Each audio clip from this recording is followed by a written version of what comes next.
Assalamualaikum warahmatullahi wabarakatuh. Selamat sore, apa kabar semuanya? Hari ini kita lanjutkan kuliah kita mengenai manajemen perawatan dengan tema Reliability Center Maintenance yang disingkat dengan RCM. Apa itu RCM?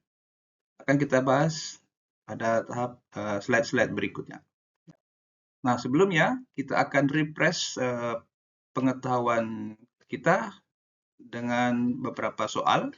Jadi soal ini akan kalian kerjakan dan dibahas per kelompok ya. Ada 4 soal, silakan nanti dibahas. Bagaimana pembahasannya kalian buat dalam bentuk presentasi tersendiri ya. Kita lihat soalnya sebagai berikut. Nah, soal 1 seperti ini ya. Contohnya kita simulasikan Anda sebagai manajer perawatan di perusahaan kawasan industri Panbil di bidang pembuatan PCB. Kemudian banyak keluhan dari pihak production bahwa teknisi lambat dan kurang memberikan dukungan terhadap kebutuhan produksi. Anda lihat teknisi selalu sibuk, tapi tetap saja banyak keluhan dari produksi. Nah, lakukan analisa dan langkah apa yang Anda lakukan sehingga keluhan produksi tidak terjadi dan teknisi bisa bekerja mendukung proses produksi. Apa-apa saja yang menyebabkan ini terjadi? Apa dampaknya jika hal ini tidak diperbaiki? Oke. Nah, ini sudah ada analisisnya, beberapa analisis mengenai soalan di atas ya. Sekarang tugas kelompok Anda adalah membahas soal ini dan juga kalian membuat analisis tersendiri dan juga bisa membandingkan dengan analisis yang sudah dibuat ini. Kalian buat dalam bentuk presentasi PowerPoint ya. Kalian buat secara detail langkah-langkah analisisnya dan juga solusi yang perlu dilakukan ya. Ini soal pertama. Soal kedua ini adalah mengenai jika Anda dipromosikan sebagai General Manager pabrik di kawasan industri muka kuning yang memproduksi IC, Anda melihat bagian maintenance tidak mempunyai indikator pencapaian yang memberikan petunjuk kepada manajemen dengan cepat dan akurat. Lakukan analisa mengenai bagian maintenance ini dan indikator apa yang Anda sarankan untuk digunakan, bagaimana cara sosialisasi penerapan indikator ini. Kendala apa yang akan terjadi dalam penerapan indikator ini. Ya, hal yang sama ya. Kalian analisis ini juga sudah kita berikan gambarannya. Kalian bisa gunakan, tapi juga bisa kalian analisis kelompok Anda sendiri dan juga dibuat dalam bentuk PowerPoint ya. Soal ketiga ya. Diminta untuk menjelaskan bagaimana cara kerja maintenance sehingga dapat melakukan hal-hal berikut ini, yaitu meningkatkan efektivitas operasional, meningkatkan pendapatan perusahaan, dan juga meningkatkan kepuasan pelanggan. Ya. Dan ini ada juga analisisnya, sehingga Anda bisa tambahkan atau Anda modifikasi, sehingga bisa menjawab dengan lebih jelas dan lebih terang. Oke. Nah, berikutnya kita lihat soal keempat. Nah, ini Anda bekerja sebagai konsultan yang diminta membantu suatu perusahaan di bidang maintenance pesawat terbang di Batam. Nah, GM pada pusat maintenance ini mengeluhkan bahwa biaya untuk preventive maintenance semakin lama semakin naik. Tetapi keluhan terhadap keandalan pesawat masih sering terjadi. Anda melihat kasus ini dapat menggunakan metode RCM. Nah, ini dibahas di kuliah ini sebenarnya ya. Apa langkah-langkah Anda yang sarankan untuk menerapkan ini, RCM? Mengapa Anda memilih metode RCM? Apa antisipasi agar penerapan RCM dapat berhasil dengan baik? Nah, ini juga sudah ada analisanya sebagian, belum selesai. Nah, tugas kelompok yang berikutnya ini adalah membahas tugas skenario ini, ya, sehingga bisa diselesaikan dan bisa menyelesaikan soalan pada perusahaan maintenance pesawat terbang ini. Oke, itu ada 4 soal, berarti ada 4 kelompok. Kalau kelompoknya lebih dari 4, berarti ada soal yang dibahas oleh 2 kelompok, atau kalau ada 6 kelompok, berarti ada 2 soal yang dibahas oleh 2 kelompok. Ya, tinggal dibagi sesuai dengan kelompok yang sudah ada sebelumnya ya. Kita ingat kemarin sudah ada berapa kelompok kemarin ya? Ada 5 atau 6. Oke, itu tugas kita hari ini. Kita lanjutkan kuliah kita. Nah, kita akan lihat pyramid maintenance, ya, atau disebut maintenance maturity pyramid. Kalau kita lihat maintenance yang paling pertama atau yang paling awal-awal itu adalah reactive maintenance. Artinya rusak baru diperbaikin, ya. Yang kedua preventive maintenance atau disebut sebagai direncanakan berdasarkan waktu. Misalnya setiap 2 bulan, ada yang tiap 3 bulan, ada yang 2 minggu. Yang dikatakan sebagai plan based on time or usage set. Yang ketiga agak lebih canggih, disebut sebagai condition based maintenance. Nah, ini sudah menggunakan misalnya monitor, alat ukur, kondisi mesin, misalnya pompa, ataupun turbin, ataupun yang perlu dimonitor, ya. Ini menggunakan pengamatan secara real time, ya, kondisi based time. Kemudian yang berikutnya prediktif. Nah, kalau sudah prediktif ini sudah lebih maju lagi, ya. Artinya si maintenance itu memprediksi apakah mesin ini bisa lanjut terus, apakah ada masalah.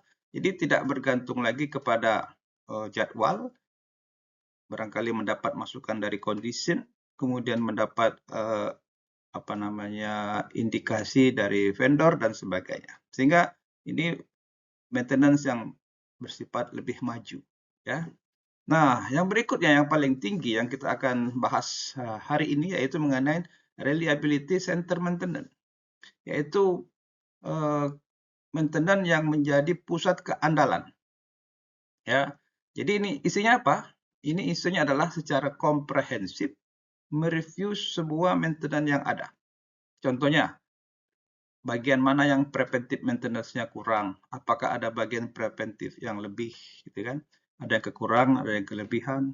Begitu juga yang lain, condition based maintenance yang mana yang perlu ditambah, mana yang perlu ditiadakan, dan seterusnya, ya. Sehingga reliability center maintenance ini dikatakan adalah memilah dan memilih maintenance-maintenance yang di bawahnya ini agar lebih tepat sasaran. Itu dikatakan sebagai RCM, ya. Jadi lebih strategik sifatnya sehingga bisa mengurangi atau juga malah menambahin preventive maintenance, ya. Kita lihat bagaimana pelaksanaannya. Nah, contohnya kalau kita lihat dari gambar ini, kita dalam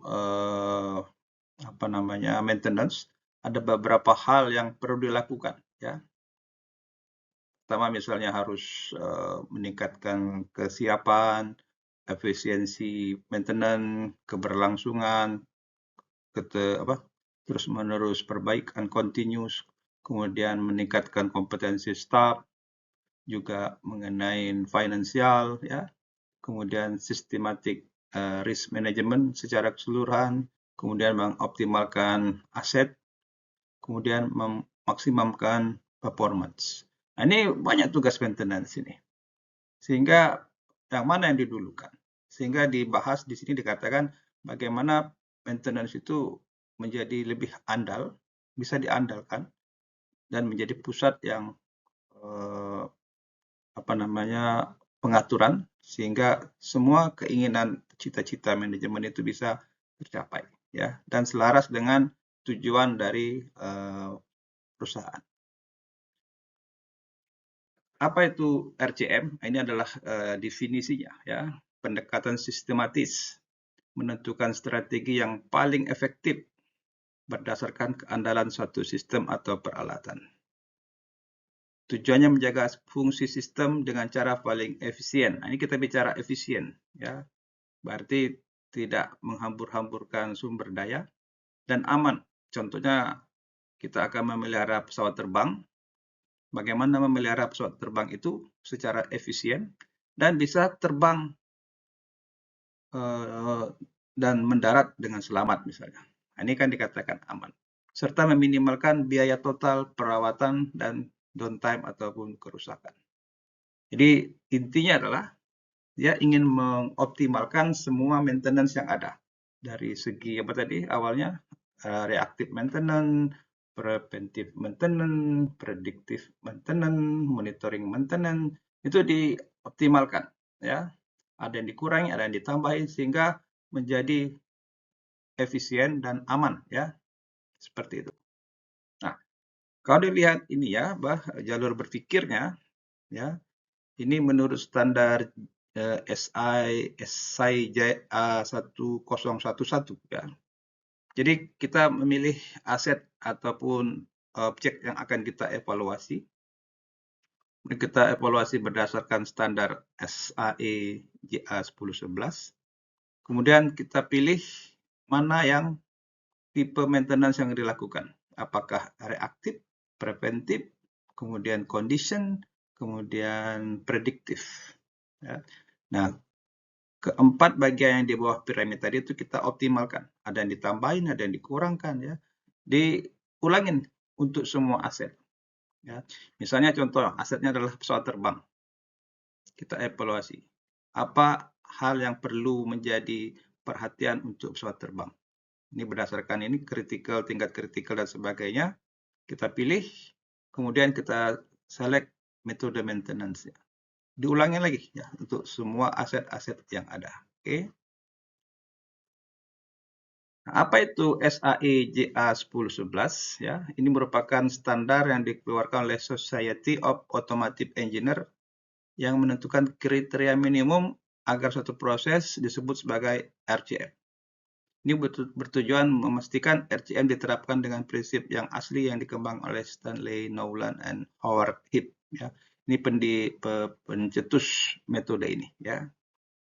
Awal mulanya, kenapa dia berpikir seperti ini? Misalnya dia memelihara turbin. Ya.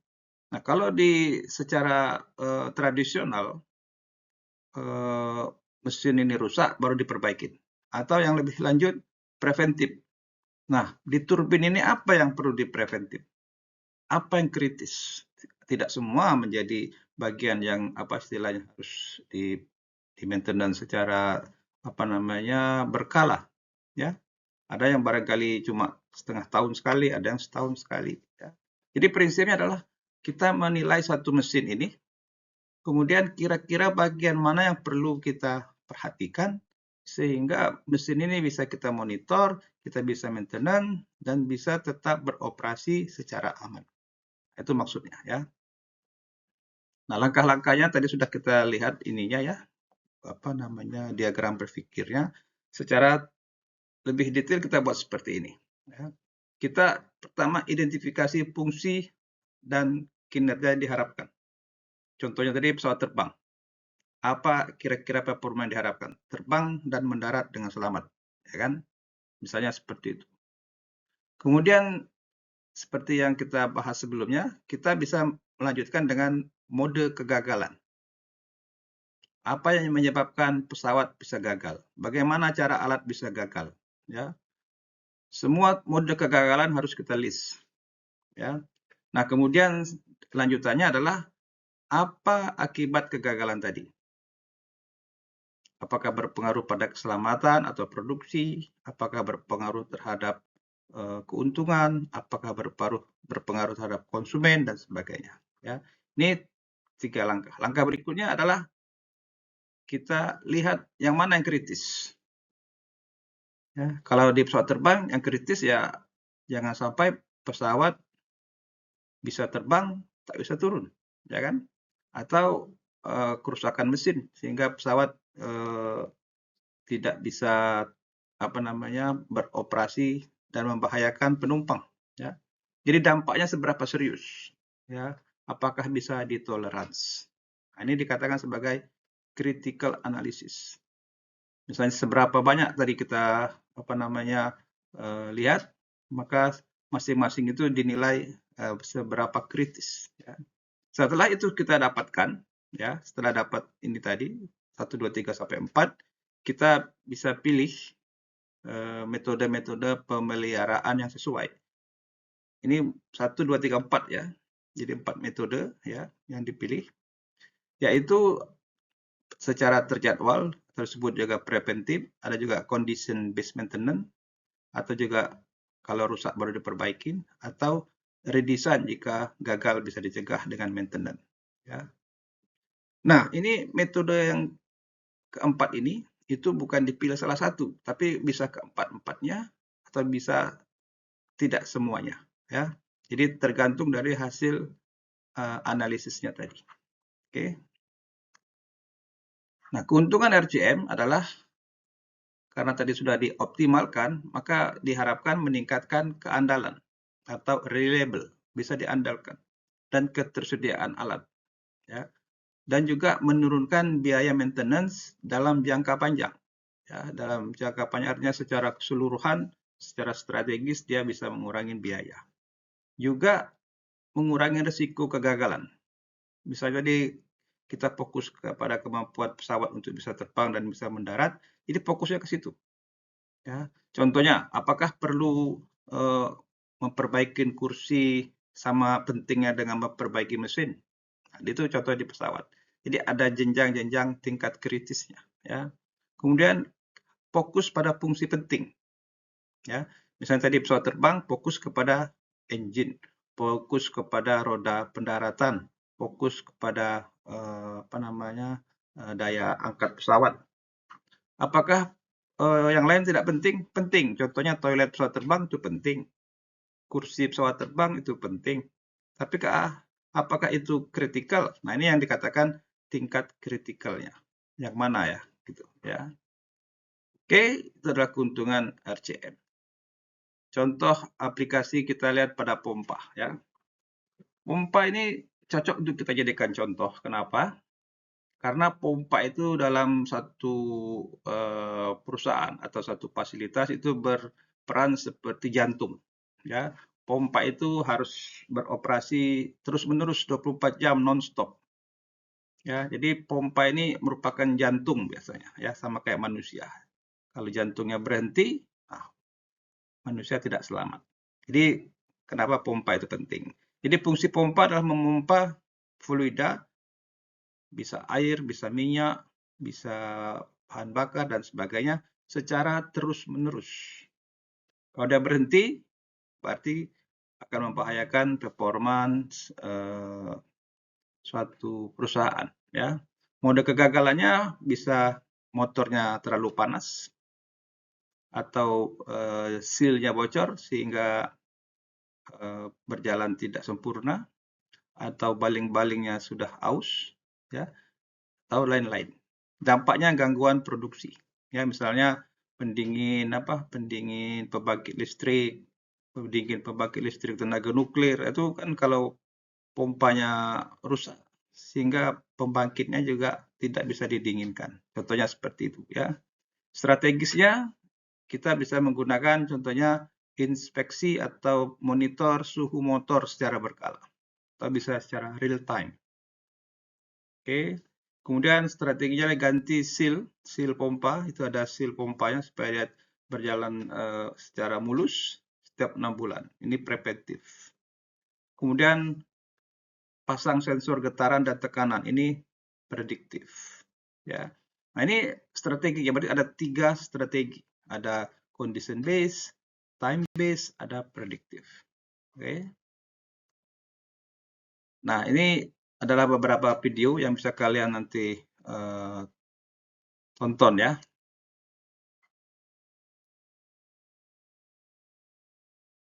Nah, ini beberapa video. Nanti kalian tonton sendiri ya video ini. Ini cukup bagus videonya, jadi bisa kalian tonton nanti ya. Kita akan lanjutkan aja ya. Ini ada linknya, nanti kalian lihat ya. Oke.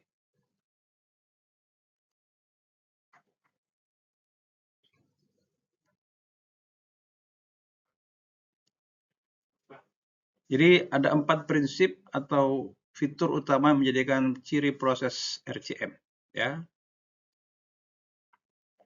Ini 1, ini 2 mestinya ya. Pertama, mempertahankan fungsi sistem. Jadi sistem itu yang menjadi patokannya adalah fungsinya ya. Fungsi utamanya apa? Contohnya kita memelihara pembangkit tenaga listrik. Maka sistemnya harus beroperasi 24 jam pembangkit itu, ya. Jadi bagaimana caranya sehingga semua peralatan itu mendukung sehingga pembangkit bisa beroperasi tanpa gangguan dalam waktu 24 jam. Ini harus ditekankan karena memaksa perubahan dalam pandangan khusus peralatan yang kita akan maintenance, ya.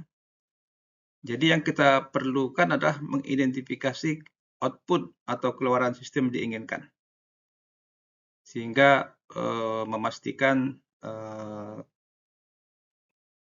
peralatan atau fasilitas itu bekerja dengan sesuai dengan rencana, ya.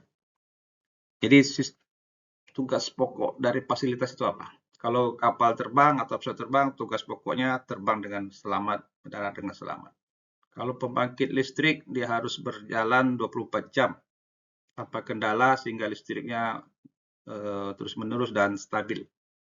Kalau misalnya proses pembuatan air minum, PDAM, ya, bagaimana dia beroperasi juga barangkali 24 jam juga, kemudian airnya bersih, layak diminum dan sebagainya. Nah, setelah kita tahu fungsinya, fungsi yang akan kita fokuskan, berikutnya adalah kita identifikasi modul kegagalannya. Kegagalan itu di mana kira-kira? Ya, apakah kalau di pesawat terbang itu adalah mesinnya, ataukah sayapnya, apakah roda pendaratannya, apakah yang lain? Ya, sehingga kita rencanakan yang kritikal dulu. Ya. Yang ketiga adalah memprioritaskan kegagalan fungsi utama. Ya, yang dari tadi kita sudah dapat ininya, kegagalan-kegagalan yang sudah kita identifikasi. Jadi ini penting karena ini filosofi dari efisiensi, ya. Jadi mana yang penting itu didulukan. Maksudnya seperti itu. Yang kurang penting dikerjakan tapi belakang. Ya, jadi sumber daya itu didedikasikan untuk yang mendukung fungsi kritis, ya, sehingga akan menghindarkan berhentinya atau rusaknya fasilitas dan juga menghindarkan shutdown atau berhenti total. Kemudian memilih cara. Yang keempat memilih cara, ya, untuk item-item prioritas tinggi, ya. Seperti kalau di pesawat terbang kita pasang barangkali monitor panas, monitor getaran, ataupun online IoT equipment gitu, ya, sehingga kita bisa monitor kondisinya secara terus-menerus, ya. Atau ada yang diganti secara berkala, atau ada yang diganti sesuai dengan kondisi. Jadi ini dipilih, ya.